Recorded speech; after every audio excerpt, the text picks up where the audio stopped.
On January 30, 1945, a German ship named Wilhelm Gustloff was sunk by a Soviet submarine in the Baltic Sea. It was carrying more than 10,000 people, mostly refugees from the Red Army. Only about 1,000 of them survived. It was the worst maritime disaster in history, yet its story is little known. This is the story of Wilhelm Gustloff. The Wilhelm Gustloff was built in 1937 as a cruise ship for the Nazi organization Strength Through Joy, which subsidized leisure activities for German workers. The ship was named after the leader of the Swiss Nazi Party, who had been assassinated by a Jewish medical student in 1936. The ship was launched in the presence of Adolf Hitler and was a symbol of Nazi pride and propaganda. With the beginning of World War II, the Gustloff was requisitioned by the German Navy to serve as a hospital ship in the Baltic Sea and Norway. It carried wounded soldiers and refugees from Poland and Finland. In November 1940, the Gustloff was converted into a floating barracks for naval personnel at Gdynia, Poland. It served as a training base for the 2nd Submarine Training Division.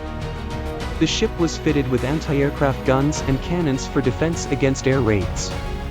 In January 1945, as the Red Army advanced on East Prussia and the German-occupied Baltic states, Admiral Karl Donitz ordered Operation Hannibal, the mass evacuation of German troops and civilians from the area.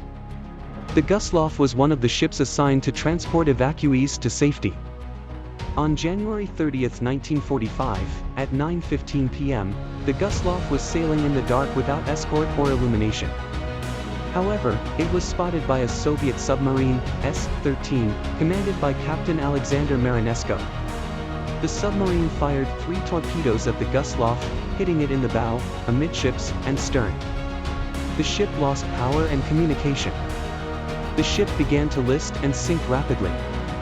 Many people died instantly or were trapped inside the sinking ship. Some managed to escape and reach the lifeboats or rafts, but many of them were overcrowded or frozen. Some jumped into the water, but many of them died of hypothermia or drowning. The sinking of the Gustloff was witnessed by another German ship, which tried to rescue survivors and attacked the submarine. Other ships and planes also arrived later to help with the rescue operation. The exact number of casualties is unknown, but it is estimated that more than 9,000 people died in the sinking of Wilhelm Gustloff. Only about 1,000 people survived. It was the greatest maritime disaster in history. The survivors faced trauma, grief, and guilt for the rest of their lives. The story of Wilhelm Gustloff is little known for several reasons. First, it happened during a chaotic time in World War II.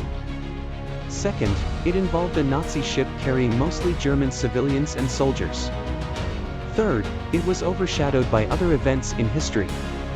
The sinking of Wilhelm Gustloff is a tragic and complex story that raises many questions about war, humanity, and memory. It is a story that deserves to be remembered and learned from.